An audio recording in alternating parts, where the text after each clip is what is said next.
Welcome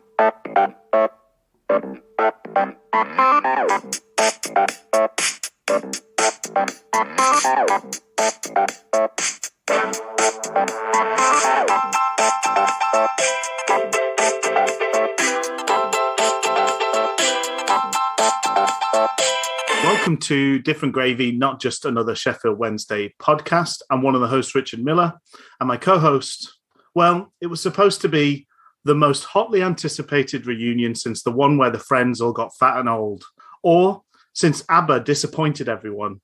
And it's been derailed by the man, a spurious and convenient new variant named after a transformer purely designed to halt this meeting of minds. Why is it that the powers that be halted this event at all costs? Is it because such revelry could wake the sleeping Wednesday giant? Or could the concentrated bonhomie bring about world peace, taking vital funds from Johnny Bang Bang? Perhaps we'll never know, or maybe we'll find out on Boxing Day. For now, though, my remote, but less remote than normal, friend and yours, Dr. Luke Gledall. How are you doing today, Luke? Well, doing okay, Rich. The fucking powers that be, eh? Oh. They won't let us do shit. I just often wake up and shake my fist at the sky. Just damn you, the man, stopping all our fun. By the man, you mean the big beardy god? Is that what you mean? Well, the patriarchy goes all the way to the top. We know this. Yeah. Roald Dahl's BFG, big fuck off god. Oh, so very blasphemous that book he did. Yeah, hugely blasphemous. James and the massive fuck off peach. Charlie and their bastard chocolate factory. Oh, we're not even trying to be adult anymore. That's the problem. You know. Oh dear. Yes, we are not. The plan was we were going to be in my car recording post-match, hopefully after giving Accrington Stanley another right good seeing to. And by that I mean eking out a 3-2 win.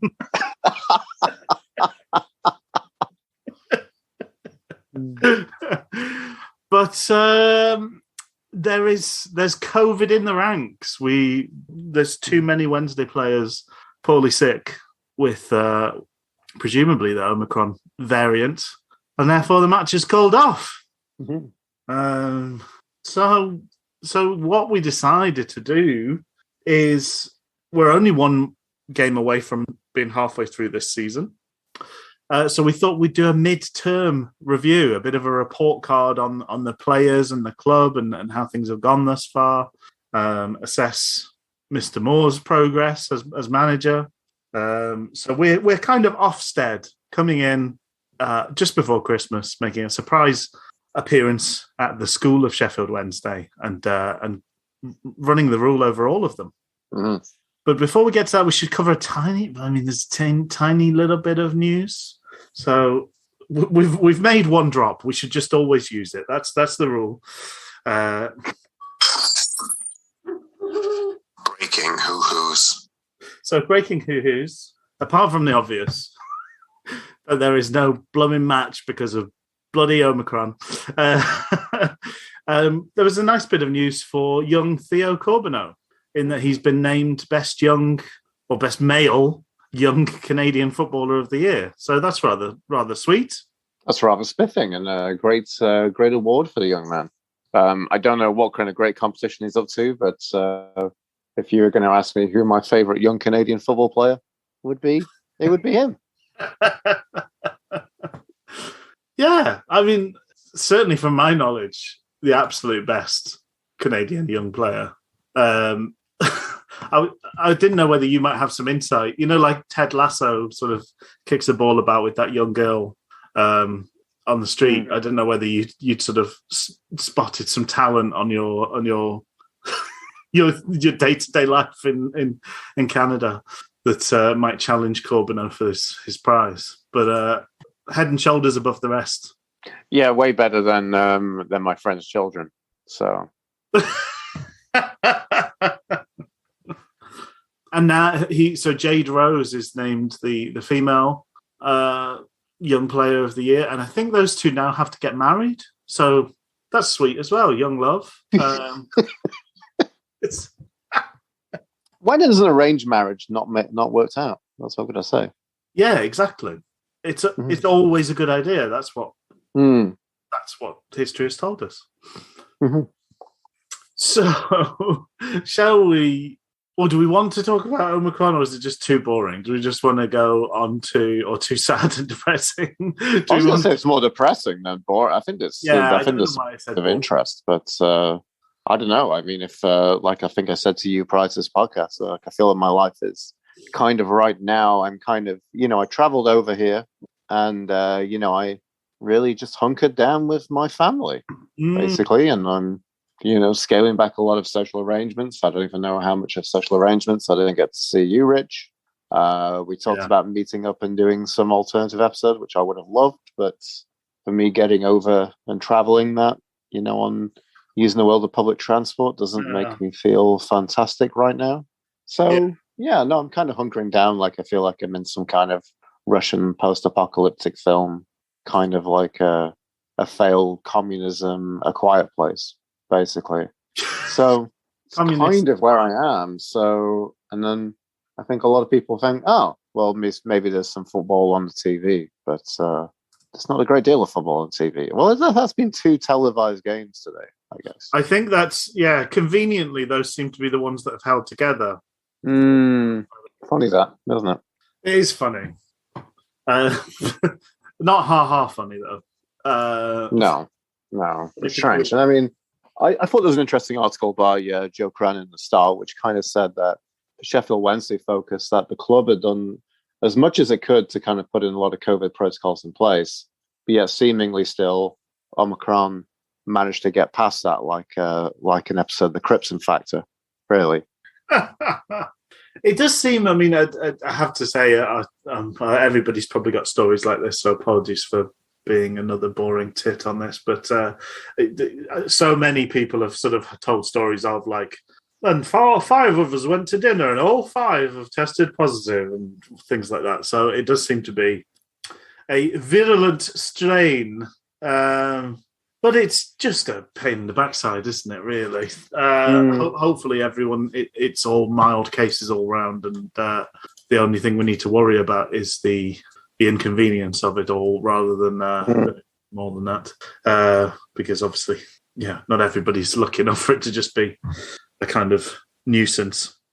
So, a mid-term review. We are 22 games into this season.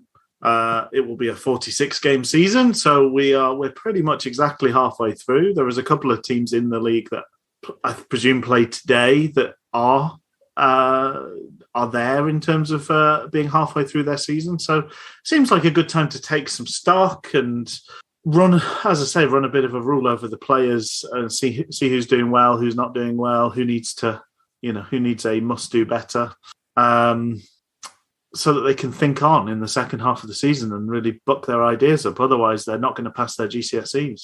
Mm-hmm. So we're going to go through by squad number. We've got some backup stats in terms of how many games they've figured in, how many minutes they've played. But we'll go through everybody, and we'll also, as I say, we'll turn our attention to Darren Moore as well. So do we want to kick things off with our number 1? Let's do that. It's young Bailey Peacock Farrell. Thank you very much. Lord of the Manor. Lord of the Manor, Bailey Peacock Farrell. I'm going to go with his rating and then go into a little bit of thinking behind that. Okay. So, the first rating of the Sheffield Wednesday squad, Bailey Peacock Farrell, I've given him an A-. Ooh. I had a difficult time with settling between an A and an A- to BPF. I think we can't begin to appreciate having a decent goalkeeper at the club, and what exactly have has there been some real clangers, and that probably rolls it down slightly to an A-. But there is a lot to be said for the lack of competition and not pushing him forward or indeed more importantly for anybody else in the goalkeeping department at Sheffield Wednesday Football Club. He is at least one level above this tier, and I think he'll comfortably get an A in his end of season markings. A promising young man. He's comfortably, I think, at this stage now, gained us more points than he's potentially lost us, hasn't he, I think? I would definitely think so, yeah. I mean, the arguments, like there's very much like a kind of point spread on this, right? Yeah. Of which it's a lot more in the positive than it is in the negative, let's be honest. Totally, yeah. Mm-hmm. I think to be honest, my sort of initial feeling was B+. So A- is not a million miles from there, and I'm probably happy to go along with an A-, with the kind of caveat that he needs to keep up the good work.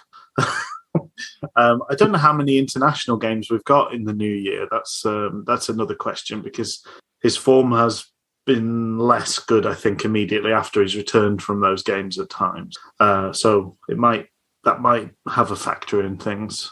And obviously, I think the next time we're staring down the barrel of an international break probably comes and looks around March. Okay, so yeah. I think I remember that it was quite kind of, the season is more kind of front loaded in terms of international breaks than the next one. So I'm just going to take a quick look at this as we speak. But I'm pretty certain that we're looking substantially into 2022. Yeah, interestingly, it even looks like June for Northern. Maybe that's wrong. I don't know. I mean, it could be. I mean, everything is kind of so skewed by the calendar, right? It is. Of the World Cup for 2022, right? Yeah. So I think we do have one in March. I'm pretty sure that's the case. I'll be honest. I don't want to doubt you. I don't doubt you. Okay. Well, let's just go and say that I'm correct, and then I can just be proven wrong afterwards, because that's, I mean, that works. That works. It's kind of on theme with most of the things that come out with on this podcast. As long as you sound assured in the moment, there'll be enough people that go away thinking you're right. Well, I think that's probably a good lesson in life. Sometimes it's more important to be confident than right. I'll be honest with you. So, oh no, there's one January 30th. Oh balls. Oh dear. Well, there we go. That's proved me wrong. Oh no. And now So we have two. House of Cards crumbles yet again. We have two forthcoming, which means we get more of Joe Wildsmith. Top 40 Joe. Top 40 Joe. I'm sure spending the Christmas break working on a brand new haircut for us all. Good. I hope that during his downtime, hopefully he hasn't got COVID. I barely hope anyone in the club has got COVID, but clearly it seems like quite a few people have COVID. But I don't know. Maybe he could use some of his antibodies developing in his thick mane of hair to actually work towards the virus. Maybe. Well, I've not found a fixture until, to just counterbalance, I've not found a fixture until June for Northern Ireland. So maybe somewhere, maybe January, maybe June, maybe somewhere in between. Who knows? It would be very nice if it was June, because that'd give us the rest of the season clear, wouldn't it? Okay, so an A- for young Bailey Peacock-Farrell, rather lovely.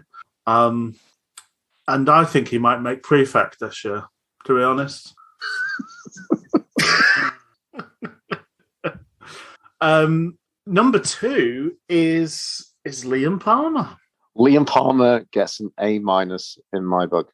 Always a man of consistency in the Wednesday lineup. Dependable, the definition of utility, the workshop express. I'm genuinely thinking he's the best defender of the club. Maybe unfortunately down to a gladiator-like battle where everyone else pings their hammies in battle. Liam Palmer, you are victorious. And let's not forget roving goal threat. And now he's a roving goal threat as well. I know he's added a lot more strings to his bow.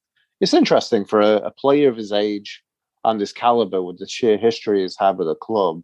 Just he's gone through a number of kind of gear changes to kind of settle into this role, but it's his latter career blossoming is really something fantastic, something to behold. Yeah, definitely. And he's actually played the most minutes for us this season in the league. How many minutes has he played total, Rich? 1,890.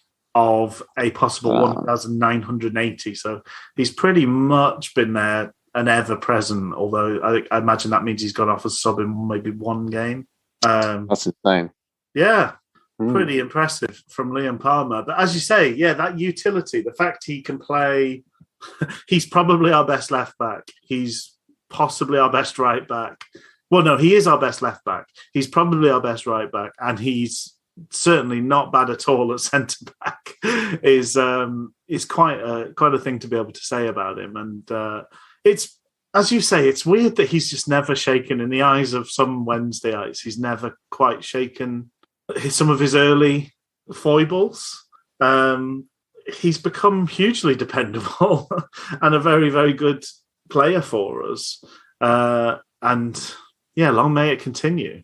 Just turned 30, so he's got a little while left in him as well, I would think. Performing at this sort of top level. So Aidan Brown comes up next, a much more divisive figure. Jaden Brown, this is a very difficult one to grade. Right now I'm happy to be swayed in any direction on this one, Rich, but I'm going for a C- for Jaden Brown. You know, it feels hard to be disappointed by a player who we thought would come in and be backup and cover for the squad. But I think it's just the fact that like he had such a promising start. I know. And then nothing. And it's not even a kind of stagnation of his kind of skill set in his Wednesday career. It's actively reversing backwards. You know, it's the analogy I want to use is that it's a fast and furious drag race where it stops immaculately and then reverses quicker than a Tesla does, but it does donuts by reversing off the track, down the hill, and into a barn fire. All the while dressed like a lady. Exactly, yes. Which would just be unpractical for a car to be dressed like a woman. I mean, the heels alone. The heels alone. So Jaden Brown is doing his track race in his heels. Maybe he would fare better on RuPaul's show than he would at Hillsborough. But it's just been disappointing. It's been disappointing for him, disappointing for us.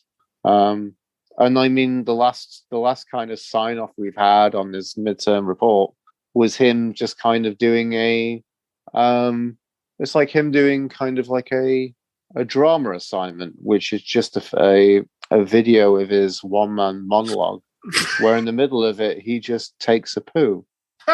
Really. It's about the weight of that for his last kind of touch as a Sheffield Wednesday player. Yeah. Touches marking a spectacularly terrible own goal, while he should be trying to going out there and making a decent fist of a chance of, you know, getting a chance against to put himself in the first team picture view. I think in terms of the C- grade, I think that's fair enough. I think it's tricky because obviously he's one of the youngest players in the squad. He's just, he's just about to turn 23. So certainly the youngest of the players we've discussed so far. Maybe he's not one of the youngest players in the squad, but he's at the younger end of things. And what's been his best performances came at the top of the pitch, although he was maybe brought in as a left back and seems to have played his football for Huddersfield as a left back. For us, he's been best as a left winger. And weirdly, I think because the odd experiment of someone that we will get to talking about soon, the odd experiment of having Marvin Johnson work out as a left-sided centre-back has meant that Jaden Brown has been put there, despite the fact he has absolutely no attributes that make him... Like, I think in hindsight, Johnson has some things that you would sort of think, okay, it's a bit out there, but maybe it can work on the following terms. There's nothing about Jaden Brown that makes me think centre-back. And it's almost like we're almost expecting the same freak incident to work twice for us. Not that, I mean, you can still do better than he's done in those even though you're put in a weird position, you can still do your best for the team and not create terrible howlers like the own goal he scored. But I do have some sympathy for him that why on earth should it work for him being a centre-back just because it works for Marvin Johnson, who's bigger and older at a very, very different period in his career. I don't know. Hopefully there's a bit of room for him to turn things around. As we said, he is still young. He's got a reasonable calibre for his age. But definitely the C- is there to make him buck up his ideas and hopefully do a bit better going forward from there. Right. Number 4, the player that's played the least minutes so far out of the rocking in at 45 minutes is Lewis Gibson. And I really want to ask you, Rich, just how many minutes is that? No, that is 45 minutes is what he's played. 45 minutes. Because he got taken off at half time. But did he play some cup football as well? He played a cup. So that's the league game. So he did play 45 minutes as well. So he has played a total of 90 minutes of football for Sheffield Wednesday. That is absolutely insane. That really is something else. Anyway, in terms of marking, there's a really difficult kind of mentality with looking at some of these players, and there's going to be a lot of these players we get into who are kind of mired with a real degree of being injured and not being fit and not being available. So what can we really kind of take from them? And it's just a real shame in a certain way that kind of leads to a degree of ire towards those people, which there is nothing really against them as human beings. Yeah, it's not like something they're consciously doing. But I mean, for Lewis Gibson, I've gone for a C. And I've said there's an overarching feeling and thought of what could have been. You know, I doubt we ever saw him get going. And who knows if we ever will at Sheffield Wednesday. It seems like we're in a kind of weird space like now, whereby I think that because the position is we're not in a great position of power currently. I think that kind of leaves things open to see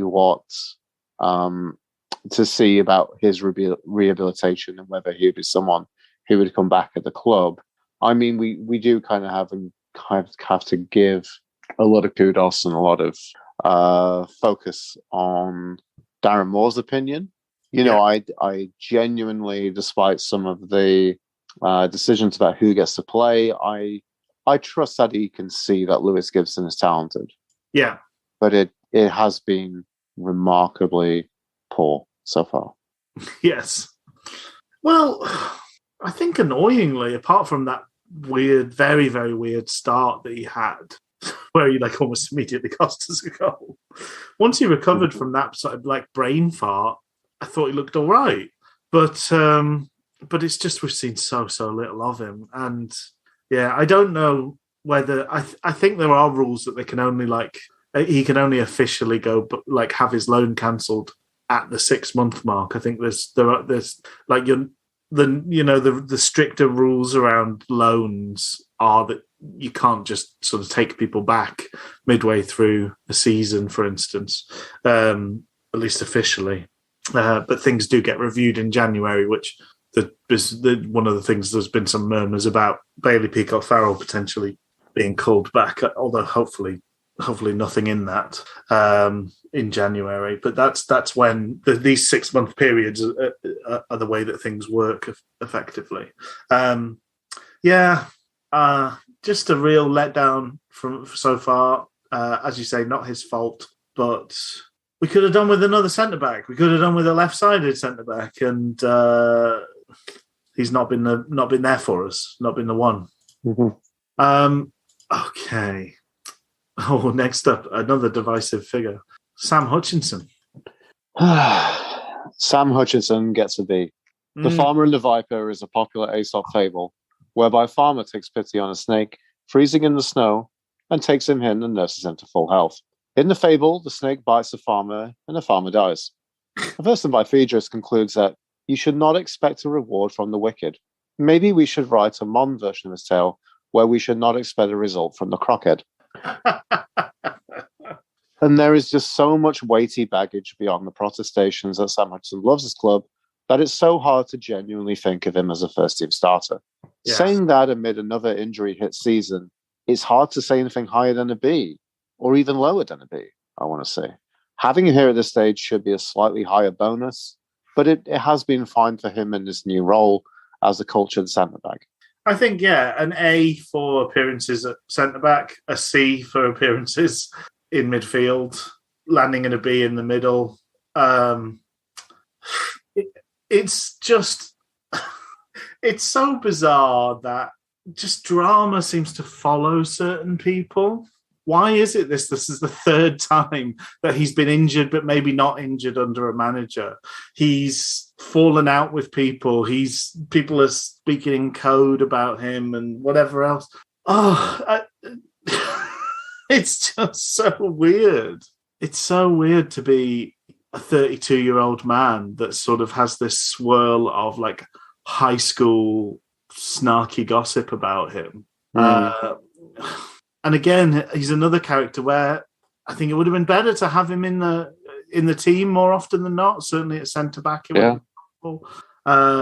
And whether it's his long history of being crocked or his long history of being an absolute snipe, who knows? But between the two of them, unfortunately, he's taking up a place in the squad and a wage, and has offered us nothing outside of the first 10 games of the season. Mm-hmm. And actually, all of our good form really has coincided. We started well, and then we had the blip. The blip was corrected in the time that he's not involved. So whether we want to see him back in the midst, I don't know, because of the, as I say, the coterie of drama that the trails in behind him, like a bride with an overly elaborate dress. But yeah, I think taking him as a player alone, B seems fair. I'm happy to go along with that. Mm-hmm. Dominic Iorfa, next up. Iorfa goes for a B+ in my reckoning. I love Iorfa, and I think everybody does. I think he's been largely very decent. I'm glad he's had a big spell in the run of games. It doesn't seem historically like he's had that long a spell of playing for Wednesday before something happens. So again, we're staring down the back of that, and it's hard to rate and indeed possibly also love a player who has unfortunately a lot of recurring injury problems that he does. I don't know how much is related. I don't know whether it's just he's unfortunate, but I think we knew that when we picked him up, it was a gamble, which I think has largely kind of paid off. But it has been frustrated with some very substantial injuries. So very good for us and shown himself a tier above despite some issues, I think, with complacency. I think that's the thing that I think that you pick up a lot on, Rich, on our kind of coverage of Wednesday. Yeah. Times where he looks a little bit, just takes things a little bit for granted at times. Yeah. And interestingly, so I absolutely concur with everything you've said, and I think the score as well. But interestingly, another significant defensive player where we've now managed to find something without them involved that looks just as stable and secure as anything that we had with them involved. So there's some of even now people are talking, or we'll get to him in time, but like Dunkley coming back into the mix. Once you've found a formula that works, how much do you break that up for the returning players because they're the ones that should be there and would be there, or do you stick with your solutions that you found? It's such a shame that his injuries just keep cropping up, keeping him on the sidelines. Because no doubt a very, very, very fine player in his prime as well. Just turned 26. Number 7 is Olamide Shodipo. Shodipo goes with a D for me. How did this guy get 13 goals last season? Was it a much worse league that year, or is he just that much worse this year? It is staggering how bad he has largely been. I hope if he's still there, then he can improve massively, and he owes it to both himself and to us to do that. I think he will be better in the second half of the season, but that could well not be saying very much as a result. No. Toss. I cannot, but as you say, I can't believe how bad he's been. I can't fathom how he's the same guy that got so many goals. I am shocked, truly shocked to my core to find out that he is 24 years old as well. Like, he is not a spring chicken. Maybe the writing's on the wall if you're 24 years old and still being loaned out by your parent club. Just a huge disappointment. So little in the way of return. We've got one goal out of him. He's played a fair amount of minutes, not masses, to be fair to him. He's played 600 minutes. But yeah, I agree with everything you're saying. It's just maybe the most disappointing of all the signings, because he wasn't supposed to be a gamble. Like, that was us bringing in proven quality, a guy that's done it in this league already. You know, you'd say knows the league even when he comes in. And no, he doesn't. No, he doesn't know the league. He doesn't know what his feet are doing, apparently. He doesn't know anything. A real letdown. Hopefully, there's lots of room for improvement. Hopefully he will improve in the second half of the season. Next up is number 8, Dennis Adeniran. Dennis Adeniran is a very strange one to look at. I've gone with a B here. So, this is someone who came in and just looks completely apart for a real dynamic, athletic midfield presence, which was something that we've been largely missing in the middle of the park at Sheffield Wednesday. Yeah. And, he just came out the blocks just as part of that and by joining us this season.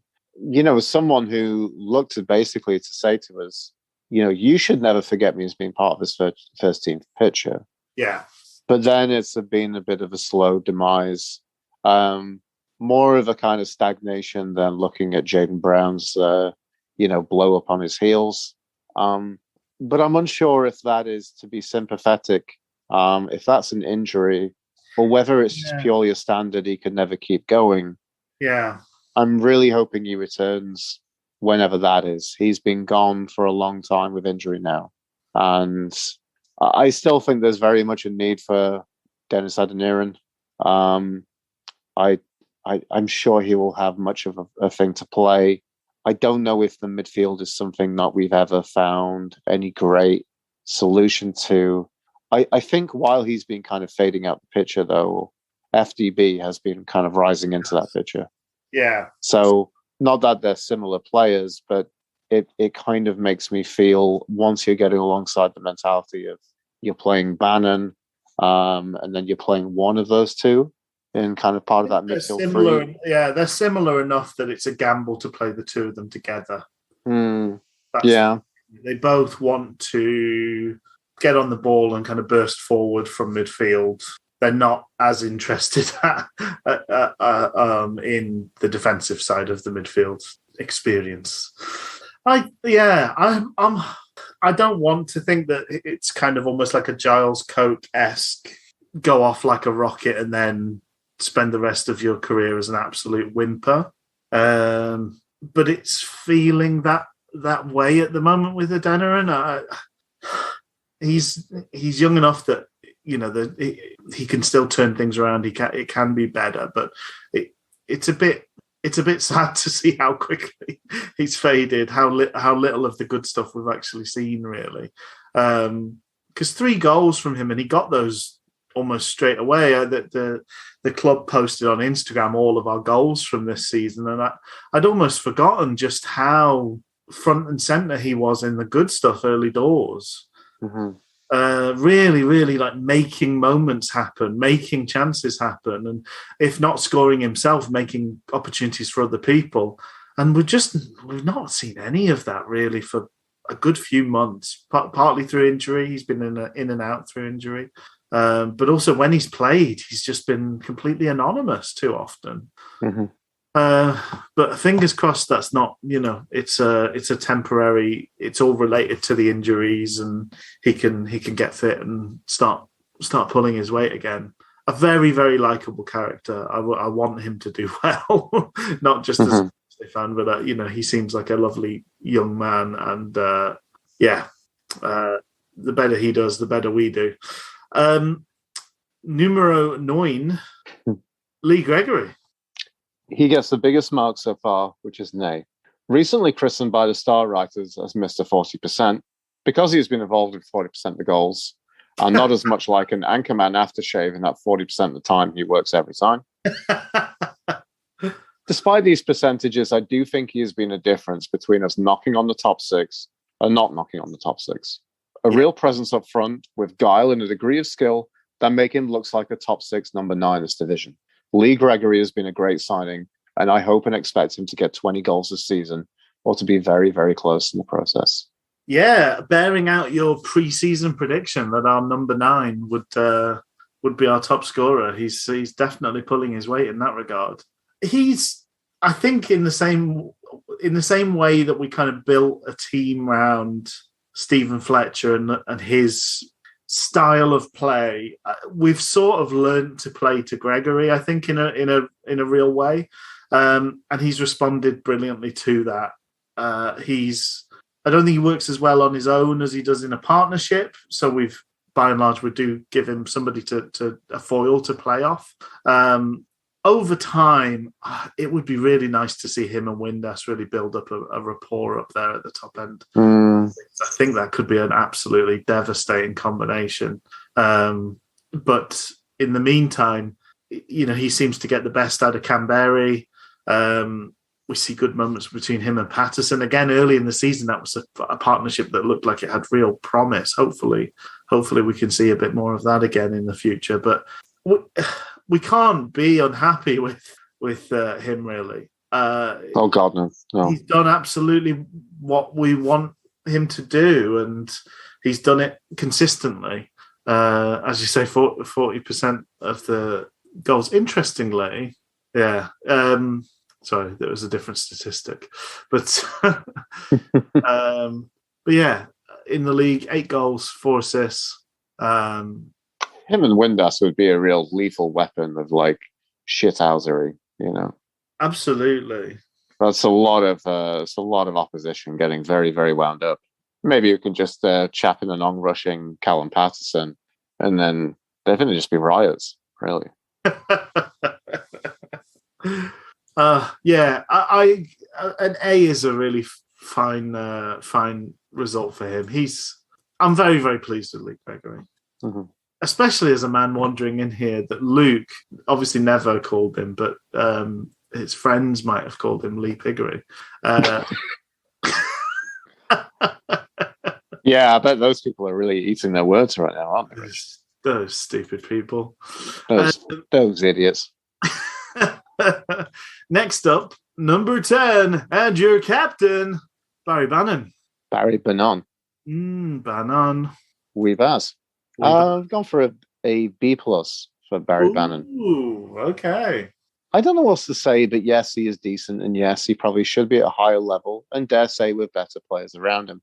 And truly some championship tier play, but maybe we needed to realise his set pieces are usually flirting with League 2 level. Yeah, I think the answer is relying on him a little less in that department, but still someone who can turn up and really make the difference for Sheffield Wednesday on his day. Yeah, I think it's definitely helped that we've dropped the idea of him being this attacking midfielder and the kind of everything having to go through him. Generally, play moves quicker when he's not directly involved, and when he does get involved, it's sort of different and special and can be more effective. B+ feels a little harsh to me, but he still is the heart of so much of what we do. I think if Gregory's been involved in 40% of the goals, I'd imagine Bannon's been involved in 30, maybe more than 30%. Would you notch him to an A- in your book, Rich? If you're agreeing with him? He's right on that cusp. Mm-hmm. He's not had an unqualified Lee Gregory-esque success because, as you say, some of the set pieces really have. He set new lows in terms of set pieces, despite maybe setting new highs in terms of his looking dangerous in front of goal. So but it's close enough. We're in the same ballpark. Next up, number 11. He's only just sort of made his way back into things, but already making a mark statistically. Josh Windass.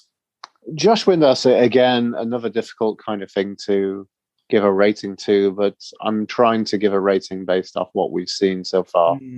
I think maybe slightly generously I've gone for B+. I mean, he's back and he's getting back underway.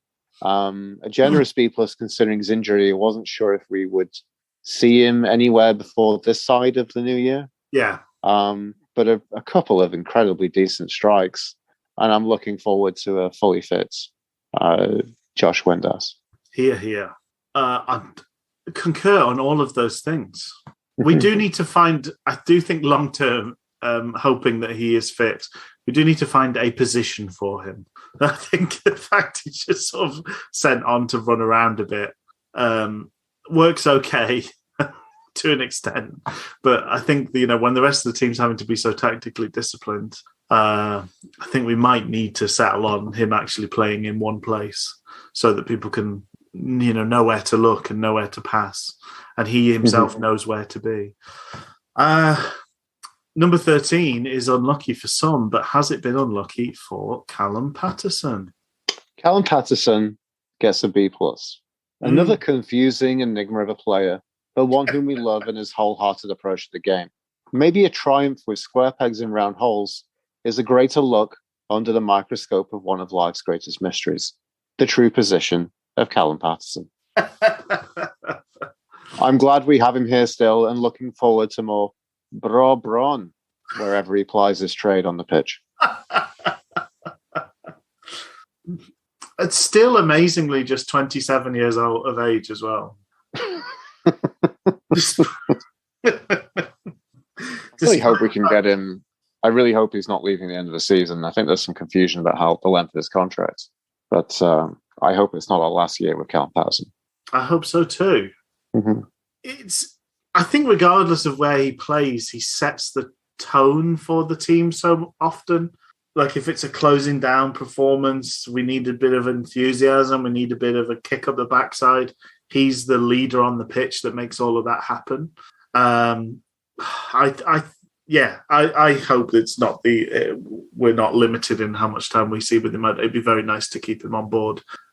Big fan of Callum Patterson still, and B+ is a nice place to land on a score for him. I reckon we might be in the territory of one of the lowest scorers for Luke, because we come next to George Byers. I think that maybe this is before I'm going to come out with the rating. This might be something which I'm just going to give a little tweak to. Yeah. Okay. I think George Byers handed in a lot of his homework late, which did actually take a few points off the percentage through how it was calculated. So, and he didn't really have a good excuse for it, really. And he's got an annoying face. So initially I wrote a C-. I'm going to give him a D+.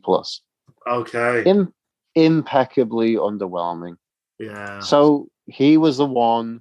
I didn't think we needed more centre midfield options when he signed. And he feels like some weird shiny kitchen tool that we still don't know what it's for. Again, another fear, another mentality with a lot of these players is I really hope for both parties' sake that he figures out what he does and then how we can use his talents best on the pitch.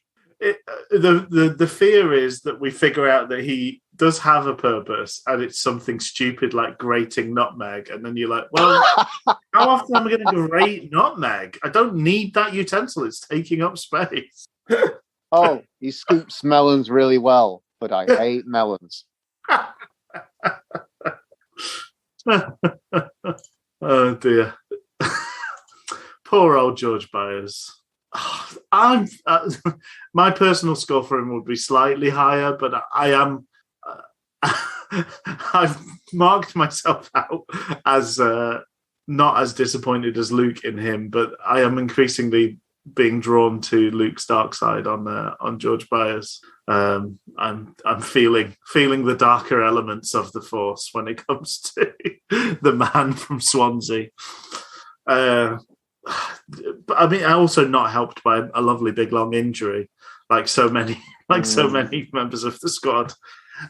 So next up, he's not played any league minutes, but he's played a little bit in the slice of the action. Korede Adedoyin is number 15 in the squad. So again, based off experiences and based off what we've seen, this is what we have to go through here, and so all markings won't be kind of the same. There's not even a weighting we could apply between these, which is probably gives us some unique and fun little aberrations in this little tapestry that Rich and I are knitting together. I'm going to give him a C+. So Adedoyin gets a token nice mark for his token appearances in the cup that shall not be named. Got a goal and looks all right. I'd like to see him given a game or two in the league, as I think it might be a different option for us based off what we have. But, you know, maybe there are also youngsters who are more deserving, or maybe he just isn't at this level. It's kind of hard to figure out, I'll be honest, without him actually being given the opportunity. But then we'll get to him in time, but isn't there a certain member of the squad that plays up front that, like, you sort of start to think, well, surely giving a 20-year-old a chance to prove himself would be better than repeatedly finding out that a 28-year-old is not up to the task? I guess so, but I'm sure maybe there's some nepotism we don't know about. Maybe there's a certain relation between the two that we just. But if maybe that explains it. Well, we'll get to it. But if that is your performance when you are repaying a favour, I think you have to question that friendship. Yeah. Well. Yeah. I've similar thoughts. Let's put a pin in. Let's put a pin in that and move on. Put a pin in that. Put a pin in it. We'll cross that bridge when we come to it. We'll use red string to mark that to move from that pin to the next pin. We'll cross that Beraheenage. Hey. But yeah, I mean, it's interesting. So we've had that weird flavor again. We talked about some of those new youngster signings, right, last week. Yeah, that were kind of coming in the squad, and then like it seemed like to kind of, and maybe it was purely just publicity and placating the fans, but it seemed like we were being communicated with by the club that there was going to be a lot more of a youthful flair and edge to this Sheffield Wednesday 2021-2022 squad. So, like, you know, he's a name that's kind of been in and around the forts and getting chances. Another striker who's not even on this list, who we won't cover, is Charles Hagan. Yeah. And then that just kind of looks at two players who... And there's young Kadamatri, isn't there? He's sort of... although I think he's only like 16 or something like that, so it would be a bit... Yeah, I always want to call him Kadamitri. Kadamitri. Like Delamitri. Yeah. Why are they called Delamitri? I don't know. It's a weird name, isn't it? It is. Now I'm going to have to look up Delamitri. Thanks. and all bands really... they always really nicely explain their name, not like REM or anything like that, where it's just a lot of ambiguous nonsense. What is the meaning of Delamitri? It means from the womb. Oh, really? From the womb in Greek. There we go. I just thought they might know something called Delamitri. Dale was a really good bloke who sold us kebabs. And he lived up to the name because he actually did come from a womb, which we were surprised about. We used to say, Del, that's a meaty one. And the title got misheard. And that's how they got called as Delamitri. That's how. And then Roll to Me happened, and the rest is history. And then they wrote the Scottish anthem, which Rich loves to this day. Love it. Rich said to me, I want that played at my funeral. I think it's sort of, you know, it's knowing. It's sort of slightly droll in its way. This is the Scotland. So Scotland's, if for people that don't know, the last World Cup that Scotland qualified for, their official anthem was by Delamitri, and it was called "Don't Come Home Too Soon," which is quite funny because every team normally has a song about winning the competition. But ours was about not getting knocked out quite so quickly as we normally are, which I think, it's nice to have a bit of realism. Right, where were we? We were lamenting the lack of opportunities for youngsters, but that nicely brings us on to a youngster we spent all of last season crowing for getting a try, getting a run out, and number 17 is Fizeo Dele-Bashiru. Fizeo Dele-Bashiru, I'm going for B+. I'm really happy to see how he's realised himself into a decent centre midfield option that we all thought he looked like.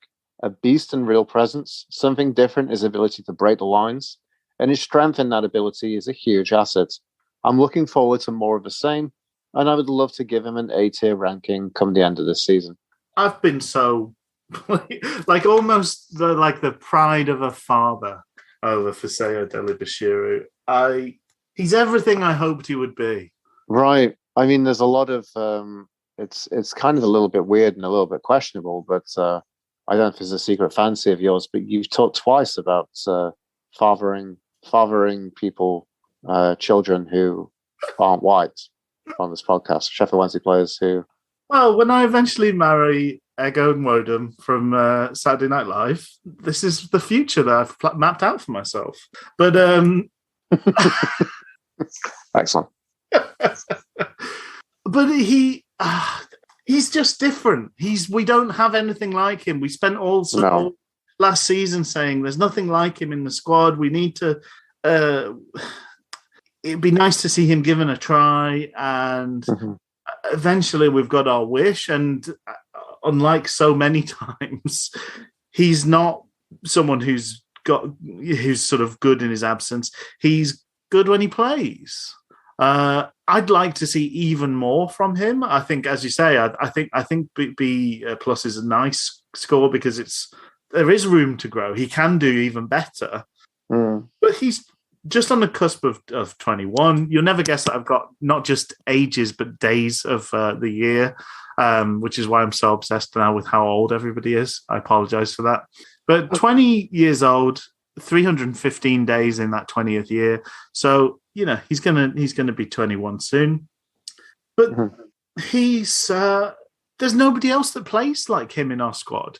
We haven't had anybody that plays like him for a long time, who can just drive through a challenge or two and make things happen, make the game open up. Long may it continue. As I say, it's interesting. His idol is Yaya Toure, and I think you can see so much of Yaya Toure in him. And one of the slightly frustrating things about Yaya Toure was you just wished he would do it more often. That thing where he gets hold of the ball and just drives with it. And Dele-Bashiru does kind of hold that a little bit as well. I don't know whether it's like an energy management thing. He knows he's only got 2 or 3 of those surges in him in a 90-minute game, so he tries to pick his best moments for them. But I would love to see him be able to do it just a little bit more and make those moments count. But he's got himself a goal. He's got himself an assist on top of that goal.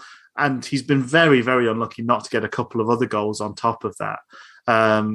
Lots to like about him. He's the most exciting prospect in the squad, I think. And we figured out that he does have another year left. Is that right?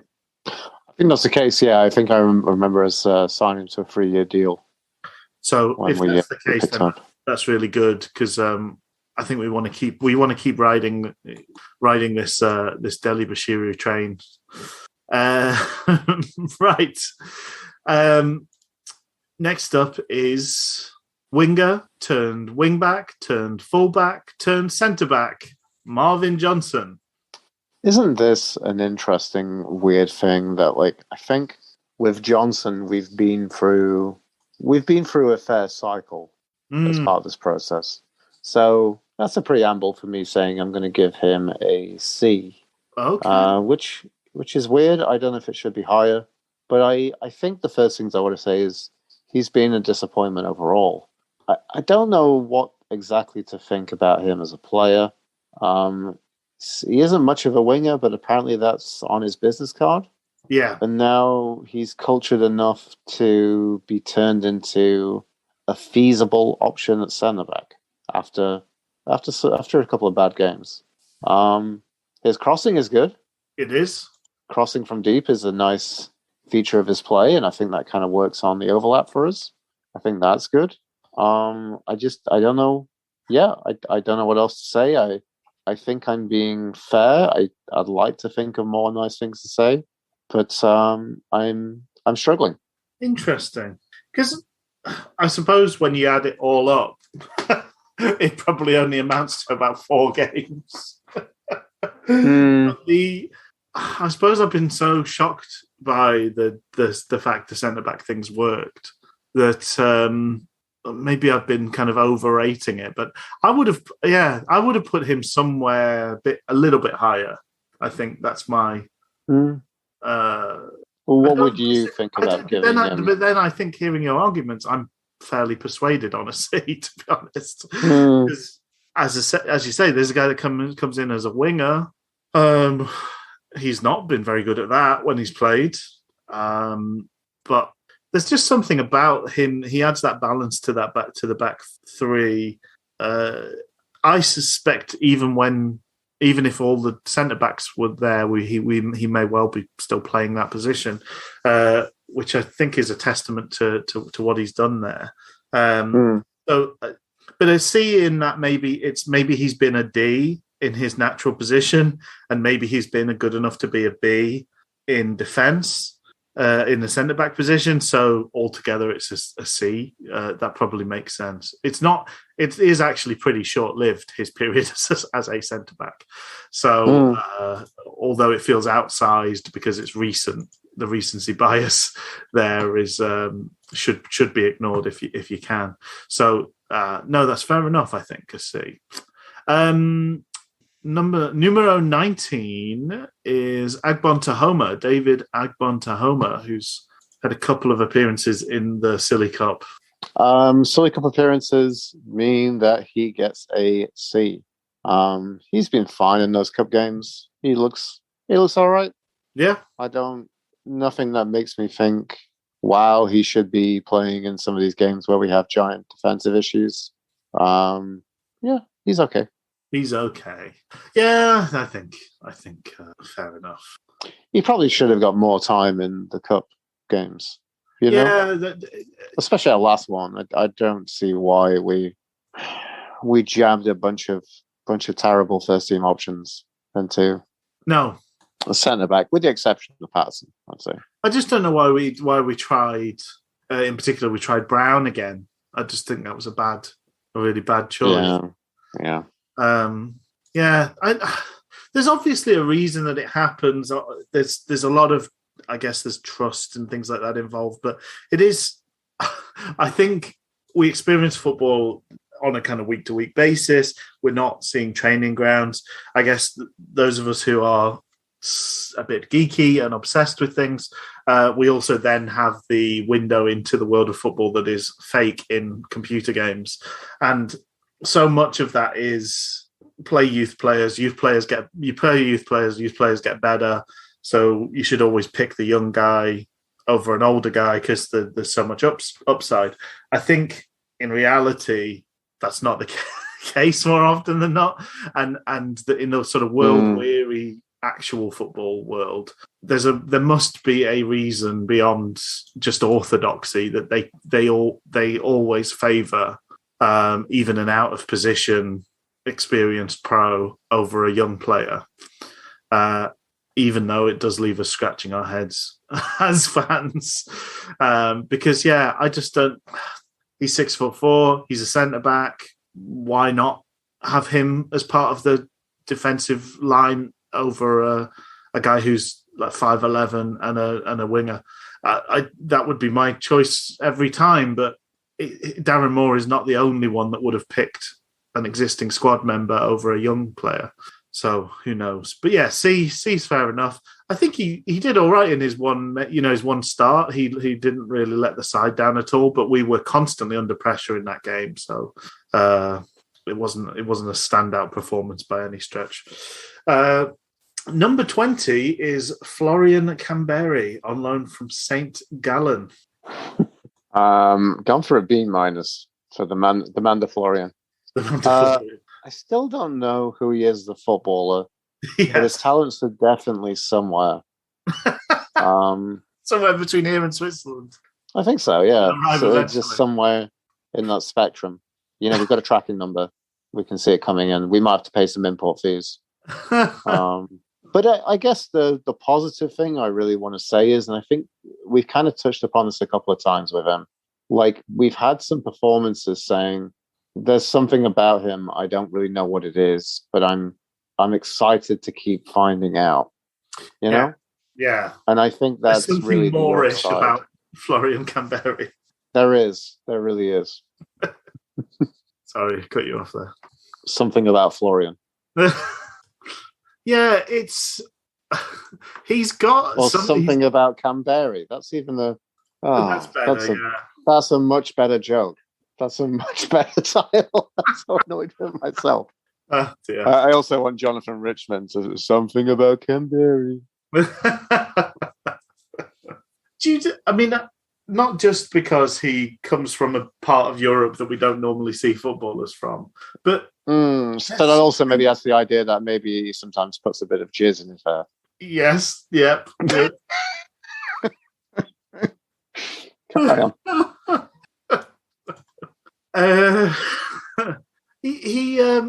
There's something Atinuyu-esque about him in some ways.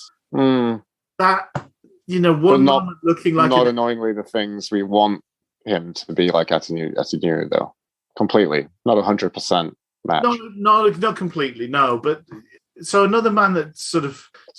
I'm just trying to see where he's actually... So he is Swiss, but his national team supposedly is Albania, which when Ati joined us, because he didn't have Kosovo to play for, Albania was his choice of squad. I'm just thinking, but like, it's more that kind of the fact that there's something kind of mercurial about him. And because Ati, you'd have a moment where he just looked like the most elegant, wonderful footballer. Like, the first thing Ati did in a Wednesday shirt is like one of the best goals I've ever seen anybody score in a Wednesday shirt. That goal against QPR, I just thought, oh my goodness, like Dave Jones is the greatest genius on earth. How on earth did we get this guy? He's 6 foot, he's 6'7", and he just pirouetted like a ballerina and slotted it in from the edge of the box like it was nothing. Like we've got the best footballer ever. He's got everything. And folks, we did not have the best footballer ever, but we did have a curmudgeon, lovable rogue, and someone who we all took to our hearts.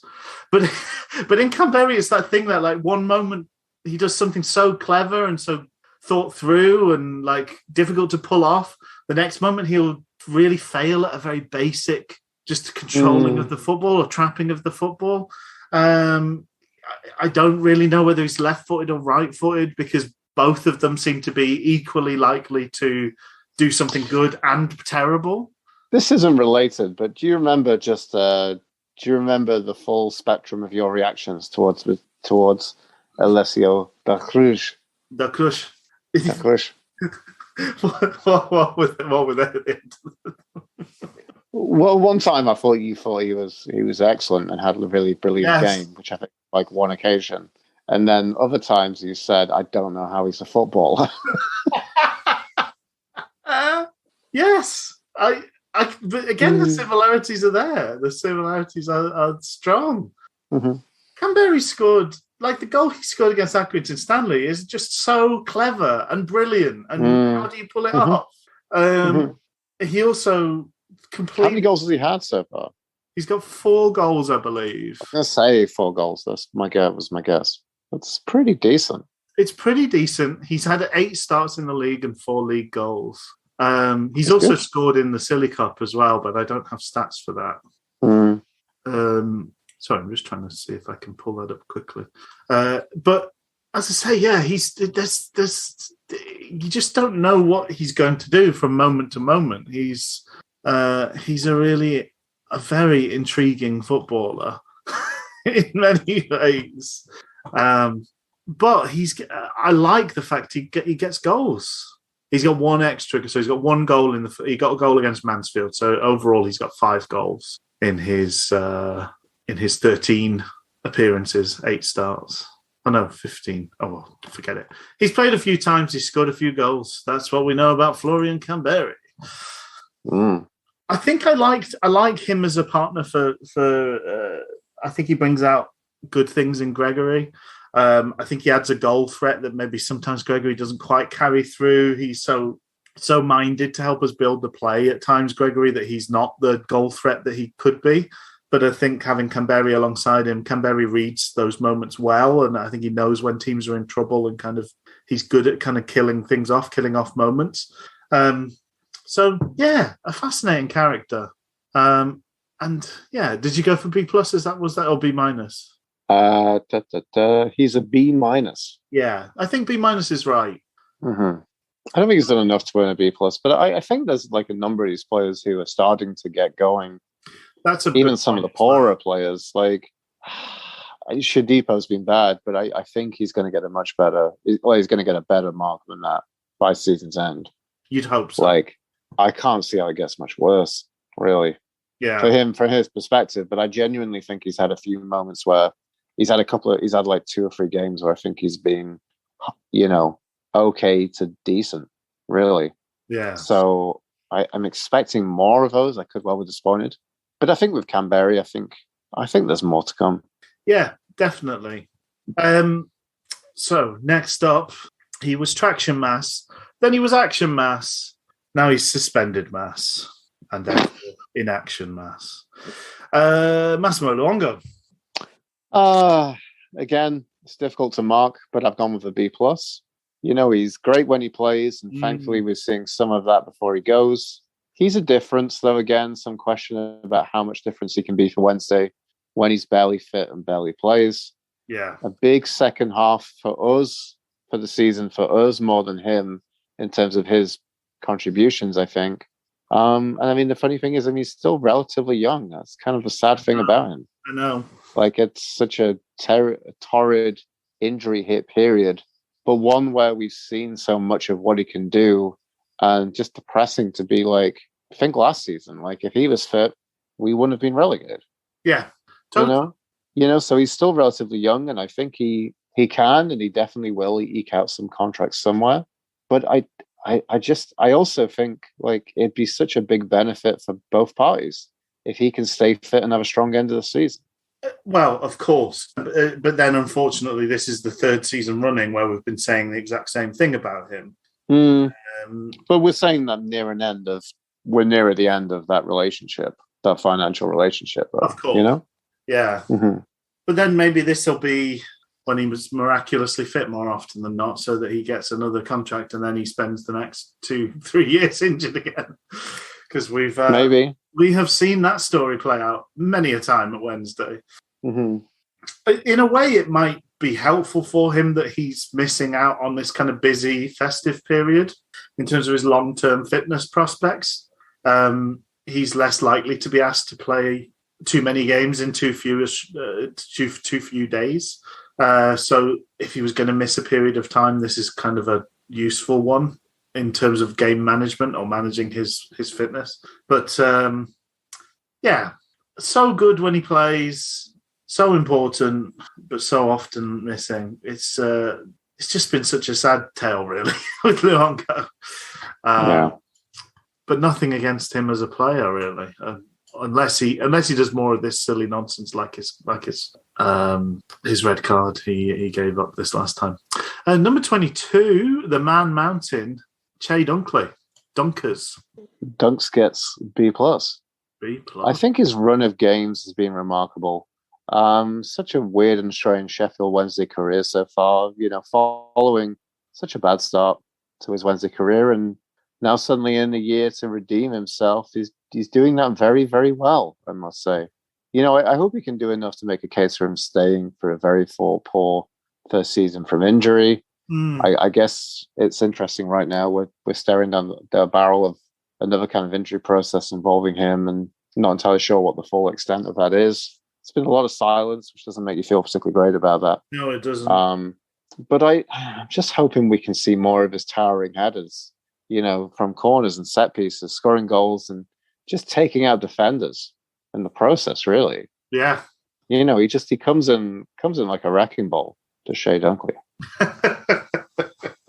Oh, like a heavily tattooed Hannah Montana. Shea Dunkley wanders in there. Yeah, I just agree on everything you said. You can see it's been nice to at least see the player that convinced Monk he was important enough to ignore the fact he had a broken leg to sign him. I think we've started to see the kind of absolute monster man-mountain side of Shea Dunkley that I think made Monk lose his mind. And hopefully injury doesn't stop us seeing more of that, because we've seen enough of the rough stuff from Dunkley. It'd be nice to get more of the good stuff. Next up is Theo Corbino. Corbino gets an A-. The only true out-and-out winger who has a bit of everything and the pace and skill to put defenders on their backside. Been a difficult start for him, but finding his feet in some style. Should be starting every game if he's fit enough to play. Totally. Just a joy to watch. A throwback, old-fashioned winger. I love him on the left in particular. I think that's his best position. I think that means he can cross with his left and he can cut in and shoot well with his right. I think he looks a bit more predictable on the right hand side because his left foot's not quite so strong. So cutting inside, he's not as much of a danger. But just looking forward to another few months of enjoying him play, and I'm sure he's got big things ahead of him in the game. He's only 19 years old, so it's going to be really a joy to see where he goes, and hopefully we can take some pride in being a step on that journey, because I think a bit like Ken Wynne-Jones and Chris Brunt and people like that, he's got a pretty serious future ahead of him, and it's going to be Wednesday we're a step along that road. I don't think there's any pretense that we're going to be interested in buying him or likely to do that. But well done, Corbino, for a great first half of the season once he got his chance. And here's to more of the same. So that brings us along to possibly the most divisive figure in the whole squad. So squad number 24 is Saido Berahino, the man from Burundi. Yes. I've gone with an E+ for Saido Berahino. He gets a plus to add on to the end of the E because he scored a couple of times, once in league and once in the Papa John's Trophy. Terrible. Darren must be very let down by his friend and shown publicly also. Has a lot to do to rescue his Wednesday career, but then he can just feck off to the nether regions of Europe for another tail in his journeyman career. It's often said that people will drive him there themselves, but I'll do something a little bit different. I will prep his stick and bindle for him. Or maybe to be festive, he can put all his stuff in a box and I'll wrap it poorly in the finest paper that Poundland has on sale on Boxing Day. I mean, we all knew he was coming in under the kind of guise of it's a bit of a roll of the dice. It's maybe, there's not much downside, but there's a lot of upside kind of thing.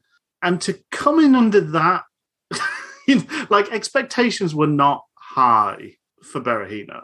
I don't think anybody was thinking we're getting, although every opposition commentator has said, oh, it was bought by Stoke for £15 million. Well, the story was already turning pretty crap when it was bought by Stoke for 15 million. That was the draw. That was the end of the story, really, the good stuff when it comes to Berahino. But I think no Wednesdayite was under the pretense that we were getting a £15 million player. But what we were hoping was we'd get a player that was good enough for our level, maybe more than good enough for our level. And there's a bit of we're taking a gamble on him. He's kind of taking a gamble on us. And as you say, there's this friendship aspect, mentor, mentee. It's been dreadful. He is embarrassingly bad at football at this stage. And as we touched on earlier, if this was my friend doing me a favour and this is the job of work that I did, as the friend doing the favour, I would be questioning that friendship because he's taking the mick. Mm-hmm. We often talk, they can't stop you working, can't stop you running. There's lots of football idioms. Nothing stops him working hard. Nothing stops him getting his head down and putting in a shift other than being a lazy bugger. And unfortunately, that's what he is to his very, very core. We were hopeful when he joined. I watched that long interview with Rio Ferdinand. But the thing is, it's never Saido's fault. He's so hard, he's so hard done by and the world's against him and whatever else. But the fact of the matter is all of his issues, by and large, have been self-inflicted. Having a transfer fall through when you're a young man and you're hoping to go to Tottenham, that's a bad, shucks, that's a bad thing to happen. What nobody else does is pick up their stick and bindle and take themselves to Spurs to embarrassingly stand outside. And that was that's the beginning of the end of the good stuff of Saido Berahino. He never quite recovered from that. He sold for a lot less money than that to Stoke and then basically sort of disappears. And he's yet another circus act to turn up at Sheffield Wednesday. And the most seriously deluded amongst the fan base are trotting out the same sort of lines that we heard about Francis Jeffers. Oh, he's used to a better quality of player around him. And if he was surrounded by those sort of... It's poppycock. Like, getting your head down, working hard, seizing chances when they come, being good when you get your chances on the ball, is nothing to do with the players around you. It's to do with you, your attitude, your ability.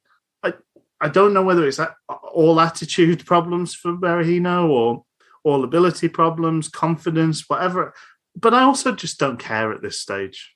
I wish we hadn't signed him. If there was a way to get rid of him, I'd gladly bite the hand off anybody that would take him away. He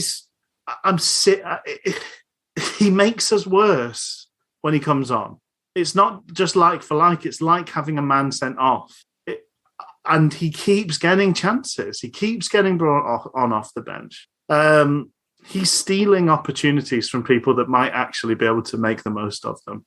And if he's a huge disappointment.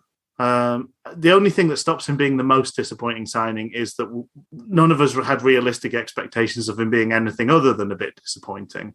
But the fact he's sort of dipped below that puts him he's on a level with Shodipo. But Shodipo does take the biscuit in that he should have been the guy that we've spent a bit of extra money on to get the known quality in the league from. We're in a little run of disappointments now because we bring ourselves to Lewis Wing, number 26 in the squad. Oh, Lewis Wing. See, there's a degree of like marking people for what their performances are, and there's also a degree of kind of looking about what's going on and how we can look at these P players. Lewis Wing gets an E for me. He's been monumentally disappointing. I mean, I don't know whether this is actually the case or not, but I thought my under impression from his kind of background, from his heritage, he was someone who I think was seen as being a very key player for Rotherham. Yeah. And maybe their player of the season last year in the tier above. Should have really put himself in like the nature of like from those appearances and dropping down a level. Should have really put him in some decent performances, but he just looks shocking. He's looking removed of confidence. Poor. I'd love to get a discount on his loan fee and put that towards a 6-pack of Watsons. I think that would give me more pleasure. Yeah. Yeah. One of many in the could do better and hopefully will do better bracket. But what we thought we were getting and what we've ended up with are markedly different in the case of Lewis Wayne. Mm-hmm. For me, the sort of the positive note on him is he's got into the right positions fairly often. I've just noticed he doesn't have a league goal yet for us, which is telling in many ways. I know he scored in the Silly Cup, the Pizza Cup. I go along with your scoring. I share your disappointment. He's not been as advertised has Lewis Wayne. Next up is number 28. It's top 40 Joe. It's Joe Wildsmith. Have we also kind of gone past? Is Liam Waldock on your list as well, Rich? He's not on my list, no. Oh, that's weird. I think he was number 27 on the Wikipedia squad list when I went through. Oh. Not much to say there. I can basically just say I'm going to give him a C. He's been okay in the cup appearances. Yeah. Not quite up to, I think, the past promise that he's shown, but again, it's not something I'm really expecting to. So we'll just give a little brief cameo and brief mention for Liam Waldock before we get on to Joe Wildsmith. That means some Wikipedia ninja has been in and taken Waldock out between when you pulled down the information and me looking at it today. That's really funny. What a strange person. If you're listening to the podcast, you're an odd person, but good luck to you. You're listening, so I still like you. So there we go. Yeah. And it's Friday night. Do you know what I need to do? I need to remove Liam Waldock from the first team squad list. Sorry. Joe Wildsmith gets an F. Much like Bill Burr's Netflix animated sitcom, Chansiri would agree that F is for family. I would state that F is for failure, and Joe Wildsmith is definitely one of those. I genuinely don't remember him being this bad. He reignited his Sheffield Wednesday career just prior to the pandemic, and he has got into a poor virus ever since then. I do believe he is better than what he's given us so far, genuinely, but we won't see that at Sheffield Wednesday. Dire. It's hard to disagree. I really can't wait till he's gone. And I can't wait till Dawson's gone as well. Just not good enough. Never been good enough. I don't think goalkeeper is somewhere where you can put up with an academy product making their mistakes either. I just think it's far too important a position. And I mean, not to put too fine a point on it, I've got the ages here. Joe Wildsmith is 26 in 10 days' time, and Bailey Peacock Farrell's just turned 25. So he's not even young. He's I know he's young for a goalkeeper, but these should be the prime years. These should be the juicy fruit years for Joe Wildsmith, and what we are seeing is severely disappointing on that basis. Number 32, the returning Jack Hunt. Jack Hunt, I'm going to go for an A-. I mean, it's a real joy to have him come back in general and return, but then also have the possibility and what looks like it's been the case of him improving upon his Wednesday career is something huge. That's a huge testament to his performances. Constantly a threat from that berth and someone who's so good on that flank that we can just look to him to do double duty while we worry about the left flank. Yes. I think he's been a little bit unfortunate to miss a few games, and he's always looked decent for us this season. Yeah, good call. It's been really nice to see him come back. Obviously, he was there for some very good years and sort of escaped the worst of the downfall of Carlos and what followed. But nice to have him come back. He's more than good enough for League One, even at his advanced stage in life. And yeah, as you say, it's box ticked when it comes to that right-hand side, whether it's right back, right wing back. He's happy to do it. I think the only misstep we had was when he was brought on against Wigan as a full-on winger. it just didn't work at all. He didn't know where to stand, but that wasn't his fault. I don't think you sort of bring somebody of his vintage on to suddenly play a position they've never played in their life before. But we'll get to Mr. Moore and his rating soon enough. Yeah, a lovely return, and long may it continue. Number 34 is Kieran Brennan. Kieran Brennan, I've gone for a B+. Really good. God, I hope he stays. Deceptively great with the ball at his feet for a centre-back, and he's got the height and build of a good, promising centre-back footballer. Definitely at this level, we can say that. Maybe even a little bit higher as well. Yeah. But I think he's a player with a lot of promise, and I think there's more to come, and I really hope that's with Sheffield Wednesday. Totally. It's so weird to be in this position again that we were with Shaw.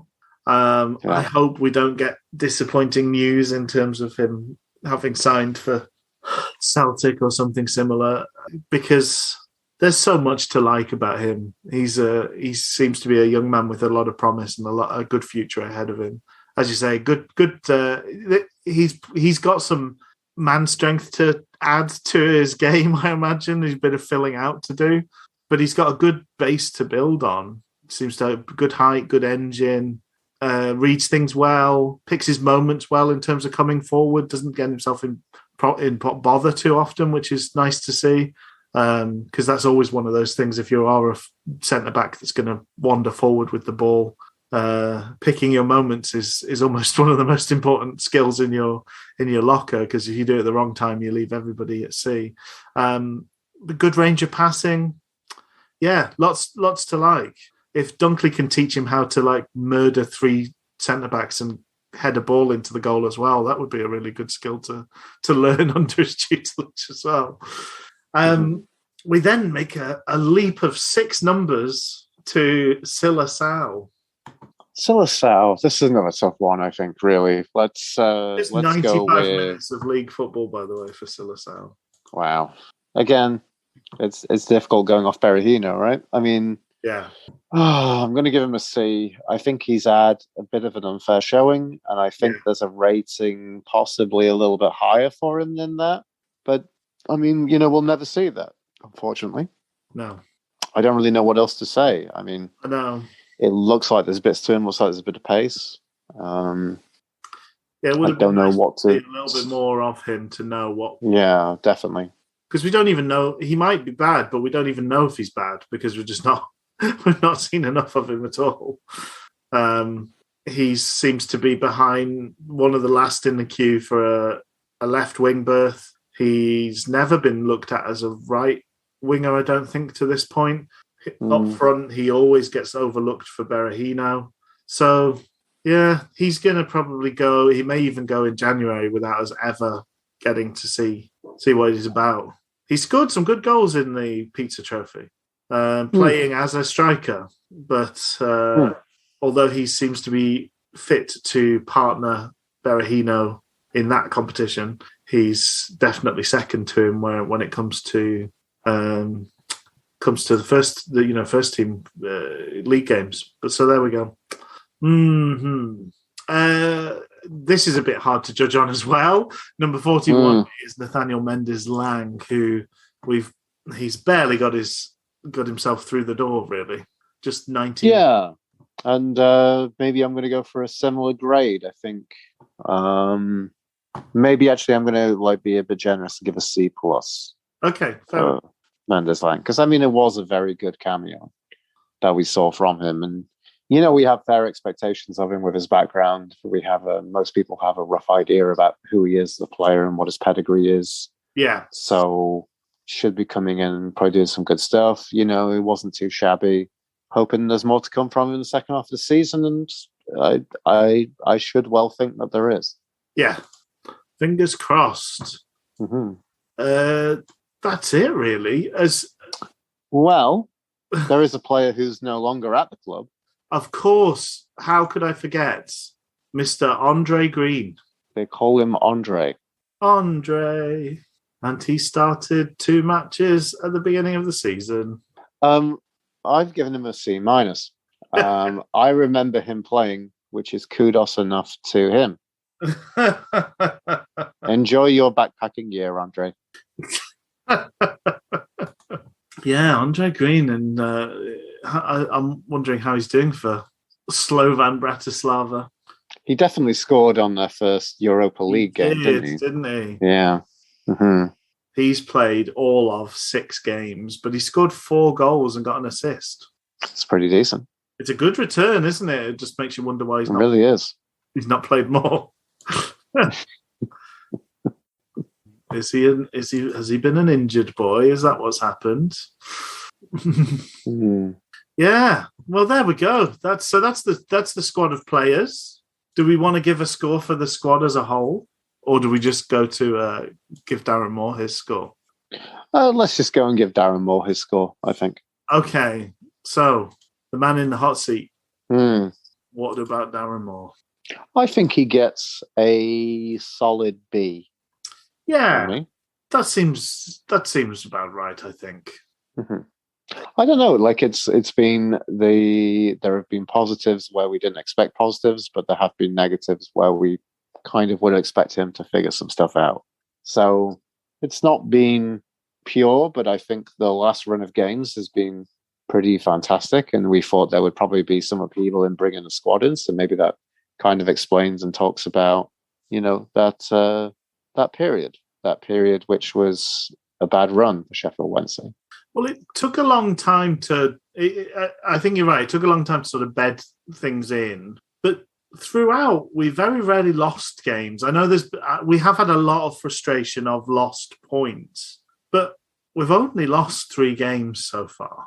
So even through the sort of difficult periods, we were still sort of keeping the clock ticking in terms of racking up points, which I think is another reason why we're still there or thereabouts, despite the fact we did have a kind of disappointing period points per game. I like where we've ended up. I don't know whether it's by necessity or design, but if we continue playing in the fashion that we have towards the sort of end of this year for the rest of the season, it's going to be a pretty fun, wild ride. A team that looks to score goals, play on the front foot, maybe takes a few more chances than they should at the back, but has faith in its own ability to sort of dig itself out of any holes that are dug.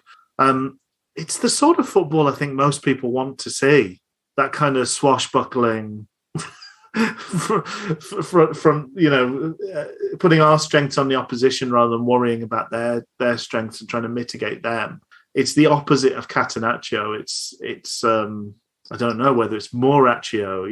We just try and do our own thing and do it as well as possible, and have faith that that's going to be enough. So yeah, I'm excited for the rest of the season, provided it happens and we don't all get put in a bunker again. Exactly. Yeah. Anything else? No. I think that covers our midterm report. That's a fairly decent episode considering less than ideal situations. But we've been here before, and I don't know. Looks like we'll probably be in this place next week, but let's see what happens. Fingers crossed. Let's live in hope. Mm-hmm. You know what we're like with our sunny outlook on things. It's all about positive mental attitude on Different Gravy. That's what people say. Exactly. Well, I think I can tell. So I'm sure listeners to the podcast would have felt this surge of sugary goodness in the content that Luke Ledall's put out. But Luke absolutely smashed some whispers before the beginning of this podcast. I can tell that the sugar is starting to lull in his system. So I think before he has a complete crash, we should get out while the going's good, and wish you well for the week ahead, folks. Stay safe. You will have had your Christmases by the time we talk again. So have lovely Christmases, and same. I mean, obviously that goes for you as well, Luke. Thank you. You too. And hopefully we've got a match to talk about come Boxing Day, but we'll wait and see. It's a bit hard to imagine it happening, but until where there's life, there's hope. which is very much the theme of the podcast of Different Gravy. Exactly. Oh, good day, folks. Look after yourselves and cheerio. Have a good one. Bye-bye.